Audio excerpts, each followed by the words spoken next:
Let me get this straight. A Yugoslavia-born kayakist representing the Republic of Bosnia and Herzegovina at the 1992 Barcelona Olympics, who also played for the Singapore national football team from 2007 until his retirement in 2014? Yes, welcome to the story of Aleksandar Đurić, one of the greatest strikers in Southeast Asian history.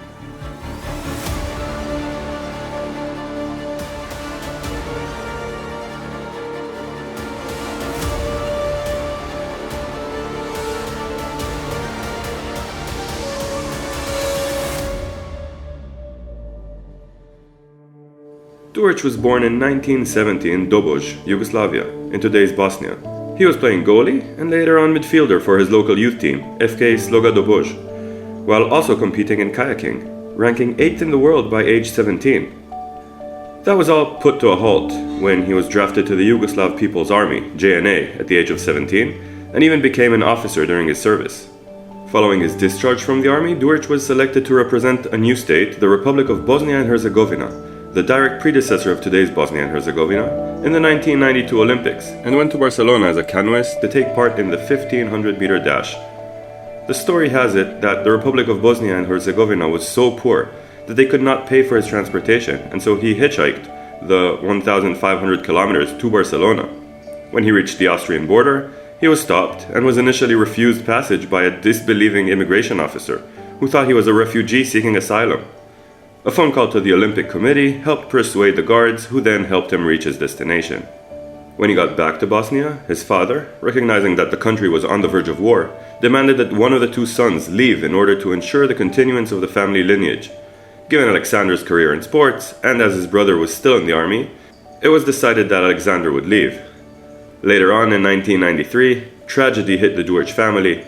Aleksandar's mother was killed in a bombing. And so he left.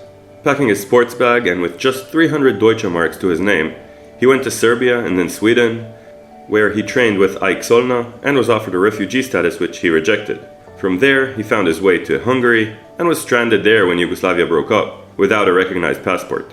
A local family suggested that he go on a trial at the local club Szeged LC in the 2nd division, and that is where he began his professional career. In 1995, he moved to South Melbourne Hellas in the Australian National Soccer League, where he played as a defender, and also played for other Australian clubs such as Port Melbourne Sharks, Gippsland Falcons, Heidelberg United, West Adelaide, with a brief stint with Chinese side Lokomotiv Shanshan. 1999 was the year that changed his career forever.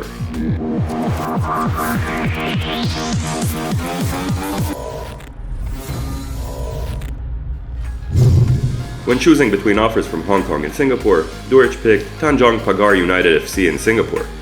At that time of his career, he played as a winger and left back, but was converted into a striker. This change in position was a masterstroke. Đurić proved to be a natural goal scorer and flourished in his new role. Đurić returned to Australia at the end of the season and obtained Australian citizenship, playing for Sydney-based Marconi Stallions. Now, before we go ahead with Đurić's next life-changing decision, we would really appreciate it if you could help our channel grow by liking and subscribing. It will allow us to bring you more stories about football from around the world. Now, back to the story of Đurić. In 2000, Đurić moved permanently to Singapore to play for Home United, winning the Singapore Cup that season. The season later, he joined Geylang United, where he formed a strong understanding with the legendary Singaporean forward Mohd Noor Ali, a partnership they would replicate later at Singapore Armed Forces. Geylang won their first S-League title in 5 years, after defeating Jurong in the final matchday, with Đurić scoring 37 goals that season. Đurić went on to score an insane 97 goals in 126 league games over the span of 4 years playing for the club. After a catastrophic season for Geylang, Đurić decided to make the switch and signed for Singapore Armed Forces in November 2004. A very successful move, if I may say. The Warriors won the league 4 times, achieving the S-League and Singapore Cup double in 2007 and 2008, as he finished league top scorer 3 times in 2007, 2008, and 2009. Đurić scored 129 goals in 150 league appearances with the club, winning S-League Player of the Year in 2007 and 2008. Đurić ended his professional career with Tampine Rovers, playing for them for 5 seasons, and again, being the game changer that he is, winning the league 3 consecutive times, while finishing Player of the Year in 2012 and top scorer in 2013. In total, Đurić retired as the top scorer in Singapore S-League's history. Đurić made 3 attempts to receive Singaporean citizenship before actually succeeding in September 2007. He was immediately called up to the national team, making his debut at the age of 37 and 89 days. Could he be the oldest national team debut? Possibly. Đurić played for the national team a total of 53 matches, scoring 24 goals.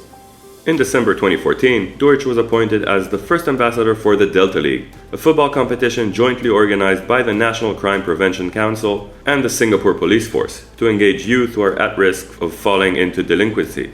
In 2016, he released his biography Beyond Borders and has given TED Talks and lectures about his life.